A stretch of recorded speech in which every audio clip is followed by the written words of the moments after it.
Designed by the iconic Bulgarian-born architect Ivan Iwanoff, Featherby House was built circa 1971 and is a stunning example of Ivanoff's brutalist style of architecture, characterised by concrete blocks and linear forms. Beautifully restored by the current custodians Ashley and Danielle, their story is one of passion and pride.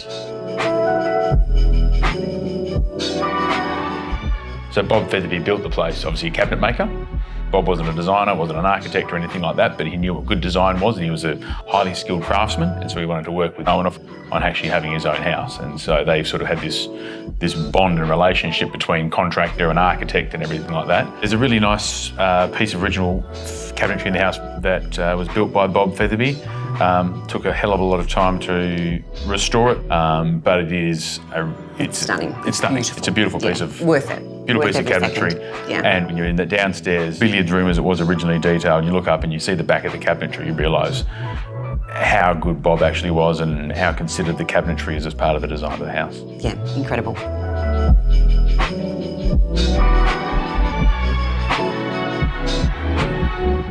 There's no sort of there's defined areas, but they're not closed off from other parts of the house. So no matter where you are in the house, there's a level of privacy, but there's still a level of connectedness with the rest of the house as well. Yeah, you're not shut off by rooms. So you've got this beautiful continuity, but you can still have, like you said, those private areas, but you're all still together, you're not separate.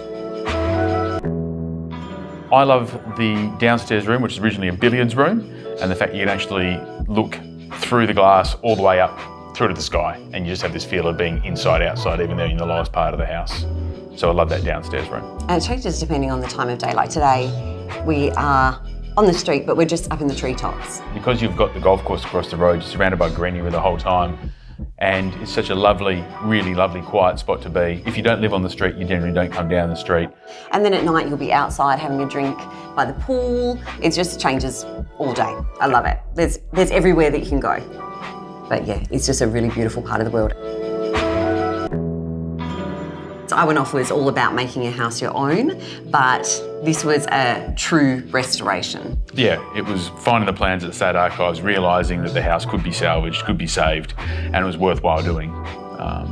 And finding bits that were still here that had been covered over. Treasure hunt. Yeah, and it was really exciting to go along and do that and actually uncover those bits and then have a chance to learn some of the stories of the house as well.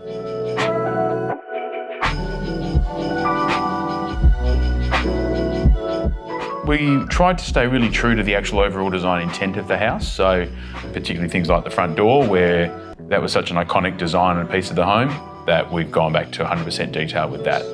The door was originally designed obviously by Iwanoff and built by the original owner Bob Featherby. In the early 90s, the original front door was removed, was subsequently then salvaged and is currently being used as a coffee table. So we then found the plans, found how it all went together, and once you actually broke the door down to the individual layers, which my dad helped with as well, determining how it all went, it was just a matter of putting it back together and working with a fantastic joinery contractor to also shed a bit of a passion for what we were doing. So everybody got into the puzzle. Yeah, and once the door came back, it really gave the house its feel back. Yeah, you said its face back. Yeah.